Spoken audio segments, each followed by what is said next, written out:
चक दे champions में आपका स्वागत है। मैं हूं आपके साथ आशीष सिन्हा। मैं हूं आपके साथ मोनू चहल। आईसीसी चैंपियंस ट्रॉफी 2025 का फाइनल मुकाबला भारत बनाम न्यूजीलैंड के बीच खेला जाएगा। ये मुकाबला दुबई में होना है।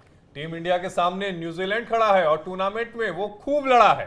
इस खिताबी मुकाबले के लिए टीम इंडिया पूरी तरीके से है तैयार। इसलिए हर हिंदुस्तानी बोल रहा है न्यूजीलैंड को फिर हराओ एक बार, क्योंकि चैंपियंस ट्रॉफी उठाने के लिए रोहित एंड कंपनी है बेकरार। इस टूर्नामेंट में टीम इंडिया के लिए अच्छी बात यह है कि वो एक भी मुकाबला नहीं हारे हैं। लेकिन सामने विरोधी टीम बेहद खूंखार है। ये वो टीम है जिसने 2000 में टीम इंडिया को हराकर चैंपियंस ट्रॉफी अपने नाम की थी। तो ऐसे में बदला लेने की बारी आ गई है। क्या भारतीय टीम नैरोबी में उस हार का बदला ले पाएगी? आज इसी पर खास चर्चा करेंगे अपने मेहमानों के साथ। लेकिन उससे पहले मोनू, एक बार हम प्लेइंग 11 बता देते हैं कि इंडिया की तरफ से संभावित जो प्लेइंग 11 है वो कौन कौन हो सकते हैं। मोस्ट लाइकली वही बैट्समैन होंगे जो अब तक खेलते आए हैं, क्योंकि टूर्नामेंट बड़ा शानदार रहा इंडिया का। और जैसे आपने बताया एक भी मैच इंडिया हारा नहीं है। सो आई थिंक इंडिया की सबसे बड़ी ताकत शुभमन गिल, रोहित होंगे जो ओपन करेंगे इस टीम के लिए, विराट कोहली होंगे, श्रेयस अय्यर होंगे, केएल राहुल विकेटकीपर हैं, और हार्दिक पांड्या का अच्छी बात यह है कि वो मिडिल ऑर्डर में स्टेबिलिटी देते हैं। वो बॉलिंग भी करेंगे, बैटिंग भी करेंगे, और जब जरूरत होती है तो वो विकेट भी ले लेते हैं, छक्के मारते हैं। छक्के अच्छी बात पिछले मैच को कौन भूल सकता है। लगातार 2 छक्के मार के मैच जिता दिया था। उसके बाद रविंद्र जडेजा, अक्षर पटेल, कुलदीप यादव, वरुण चक्रवर्ती और मोहम्मद शामी। एक बार न्यूजीलैंड की संभावित टीम की भी बात ये इनफैक्ट इंडिया की एक चीज है आशीष सर, अगर आप इसको देखें, और इस टीम में भाई डेप्थ है बैटिंग में, क्योंकि रविंद्र जडेजा जिस टीम में नंबर 8 पर आते हो तो कहीं ना कहीं ये टीम काफी सॉलिड लगती है। अब न्यूजीलैंड की बात कर लेते हैं। जैसे आपने बताया इस टीम के पास मिचेल सेंटनर, ये वो कैप्टन है जो गेंद से भी कमाल करते हैं और बैट से भी अच्छा करते हैं। सेंटनर से थोड़ा सा इंडिया को डर कर रहना होगा। उसके बाद देखिए माइकल ब्रैसवेल है, डेवन कॉनवे है, कॉनवे बड़ा जबरदस्त खेलते हैं, कॉनवे का फॉर्म बहुत अच्छा चल रहा है, बहुत जबरदस्त। उसके बाद मैट हेनरी, ये मैट हेनरी ऐसे गेंदबाज हैं जिसने 2019 वर्ल्ड कप में शानदार गेंद किया था, और पिछला जब मुकाबला हुआ था लीग स्टेज का वहां पर भी ये कभी भी जीती हुई गेम को पलटने का बिल्कुल एक दमखम रखते हैं मैट हेनरी। बिल्कुल एक्स फैक्टर होंगे इस टीम के लिए। और सचिन रविंद्रन को कौन भूल सकता है, ये ऐसे बैट्समैन है जो अच्छा खेलते हैं। विलियमसन इस टीम के पास है, फिलिप्स को भूल नहीं सकते। बिल्कुल फिलिप्स को भूल नहीं सकते। विल यंग, एक यंग टैलेंट भी इनके पास है। तो कुल मिलाकर अच्छा कॉम्बिनेशन दोनों टीमों का, लेकिन मजा आने वाला है बिकॉज जब इनके आंकड़े देखते हैं आप दोनों टीमों के, वो भी काफी शानदार हैं। क्योंकि दोनों टीमें अगर देखा जाए ये मुकाबला वैसे टक्कर का होगा, क्योंकि दोनों टीमों के पास अच्छे खासे मैच विनर प्लेयर हैं, इंपैक्ट प्लेयर हैं। तो ये मैच वाकई दिलचस्प होने वाला है, क्योंकि ये बेस्ट वर्सेस बेस्ट की लड़ाई है। जाहिर तौर पर इसमें मजा आने वाला है। हमारे साथ दो हमारे एक्सपर्ट पदमपति शर्मा जी और हुसैन जावेद जी, दोनों हमारे एक्सपर्ट हमारे साथ जुड़ गए हैं। हुसैन जावेद साहब पाकिस्तान से जुड़े हैं और पदमपति शर्मा जी हमारे हिंदुस्तान से, क्रिकेट एक्सपर्ट।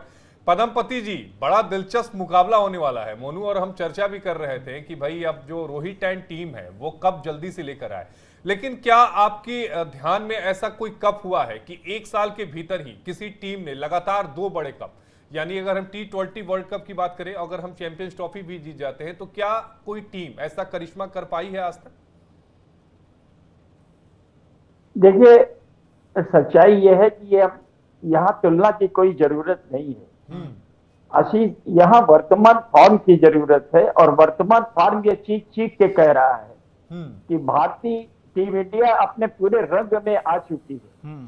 चाहे उसकी बॉलिंग हो, चाहे उसकी बैटिंग हो, बस शीर्ष क्रम में हमें अभी रोहित और शुभम गिल, इनके निखरने का इंतजार है। क्योंकि ये जोड़ी अभी तक लंबी साझेदारियां नहीं कर पाई है जिसकी अपेक्षा की जाती है। और याद रखिए कि टीम को प्रेशर में न रखने के लिए, इसको प्रेशर से बाहर रखने के लिए, ये टॉप ऑर्डर की जो है जोड़ी जो है वो बड़े स्कोर के लिए बहुत जरूरी होती है, और वो अभी तक नहीं हो पाया है। लेकिन एक पॉजिटिव पक्ष ये है कि विराट कोहली अपने स्वभाव के हैं,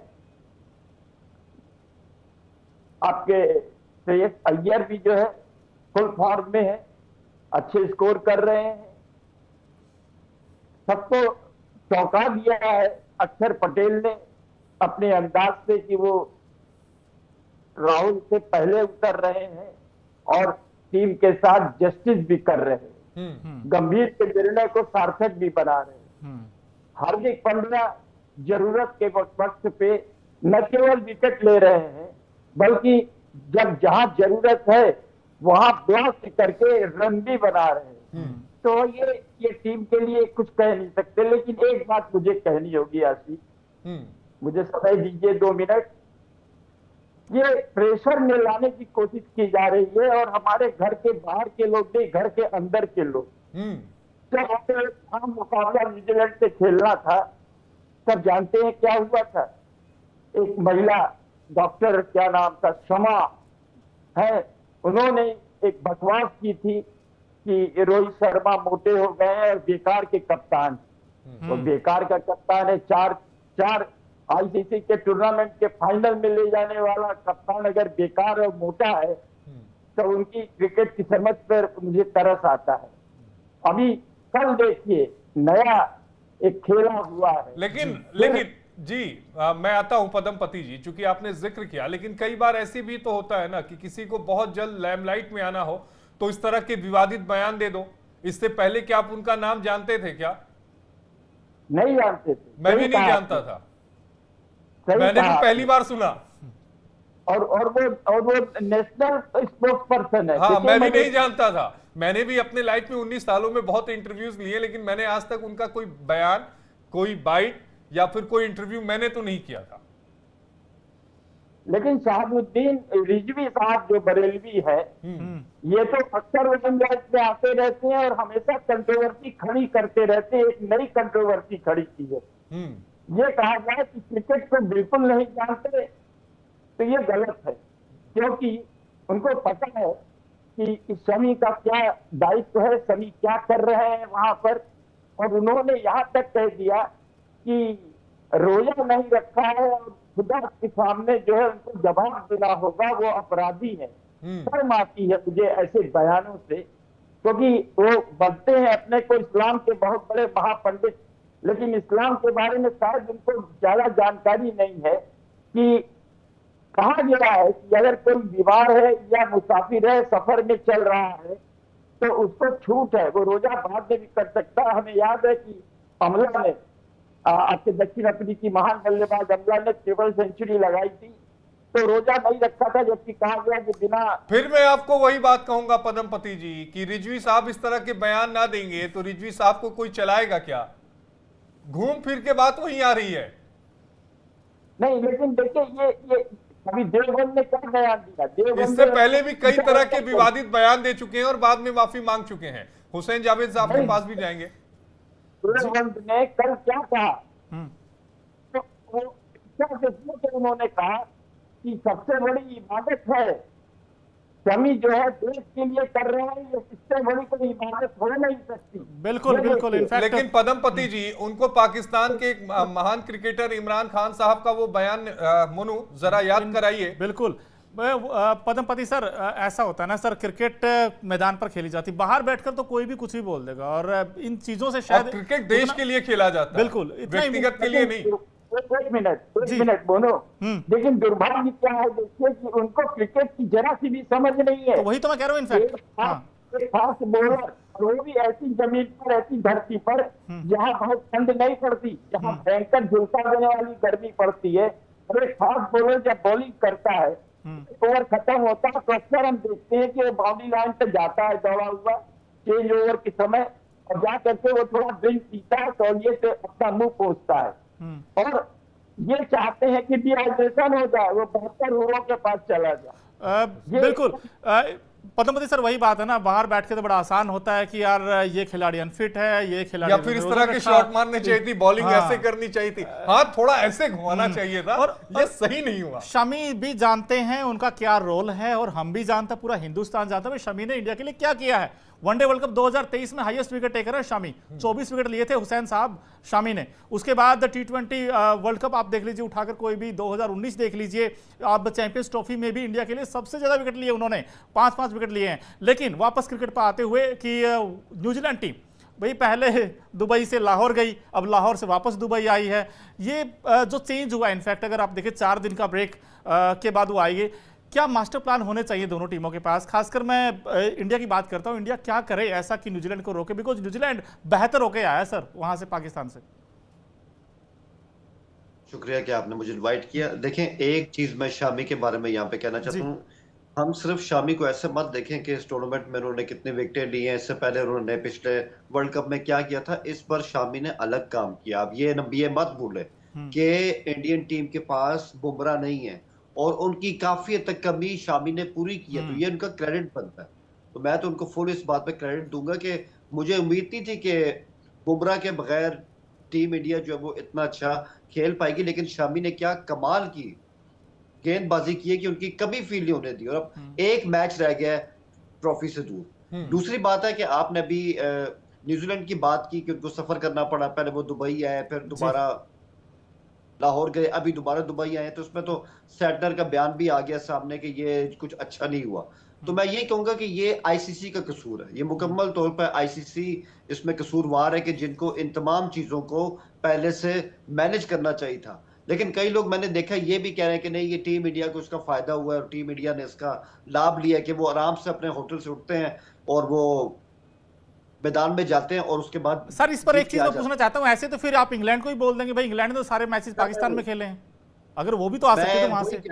मोनू, मैं आपकी बात ही कर रहा हूँ, मैं यही कह रहा हूँ कि ये बिल्कुल बेसुरोपा बातें हैं। बिल्कुल। अगर आप जिम्बाब्वे की टीम को इतना कंफर्ट लेवल देंगे, क्या वो सारे मैच जीत सकेगी? तो टीम इंडिया की जो कामयाबियां हुई हैं, जो उनको मिली हैं, जो अभी तक वो बिल्कुल जो है वो किसी से हारे नहीं है, ये उनका क्रेडिट है, इसको अंडरमाइन नहीं करना चाहिए। इस बारे में सफर के हिसाब से, चाहे वो साउथ अफ्रीका को मसला हुआ है, वो ऑस्ट्रेलिया को हुआ है, वो न्यूजीलैंड को हुआ है, इसका जो दोषी है, इसका जो कसूरवार है, वो सिर्फ आईसीसी है। तो आई थिंक टीम इंडिया की कामयाबियों को इसमें अंडरमाइन करने की जरूरत नहीं होनी चाहिए। बाकी बात आप कि दोनों टीमें यहां पर आ गई बिल्कुल, और जबरदस्त किस्म का वो जो आप कहते हैं कि महा मुकाबला होने जा रहा है संडे को। तो मैं समझता हूँ कि न्यूजीलैंड के कैंप से ऐसी आवाजें आ रही हैं कि वो शायद एक बैट्समैन को अपने यूनिट के अंदर उसको डाल सकते हैं और एक अपना जो गेंदबाज है उसको कम कर सकते हैं, क्योंकि कहीं ना कहीं उनके माइंड में है कि कॉनवे को इस 11 का हिस्सा बना दिया जाए और एक अपना गेंदबाज कम किया जाए, क्योंकि हमें बैटिंग में डेप्थ चाहिए। और बाकी मैं यही कहूंगा कि ये अब ऐसा मैच है, देखें टीम इंडिया बहुत अच्छा खेली, उसमें कोई शक नहीं है, लेकिन अब पिछली तमाम कामयाबियों को भूल के आने वाले संडे पे निगाह रखे और न्यूजीलैंड जो पिछला मैच उन्होंने साउथ अफ्रीका को रहा है उसको भूल के इस मैच की तरफ फोकस करें। और ये बड़ा टफ मैच होगा, मैं आपको बताऊं, न्यूजीलैंड इंडिया का जो मैच हमने पहले देखा था जिसमें वरुण चक्रवर्ती ने कमाल किया था, अभी भी वो कीवी टीम के लिए सबसे बड़ा खतरा है। लेकिन मैं आपको फिर कहूंगा ये फाइनल है, ये नॉकआउट है, और मेरे हिसाब से इसमें टॉस बहुत ज्यादा अहमियत का हामिल है। बिल्कुल। अच्छा, इसी पे एक सवाल इनफैक्ट मेरा ये भी है पदमपति सर से कि जैसे हुसैन जी ने कहा कि भाई टफ मैच होने वाला है, फाइनल की फाइट है, मामला टाइट है, तो मैं ये पूछना चाहता हूँ इंडिया के लिए कोई वीक लिंक आपको लगता है अभी भी किस टीम में, और ये अगर हो जाए तो इंडिया की बल्ले बल्ले हो सकती है? एक मिनट फिर से जरा रिपीट कीजिए तो बोलो सर। मैं ये पूछ रहा हूँ कि बड़ी धीमी आ रही है। जी मैं दोबारा आपसे पूछ रहा हूँ कि कोई टीम इंडिया अब तक आउटस्टैंडिंग खेली through out in this tournament, कोई आपको एक वीक लिंक नजर आता है इस टीम में?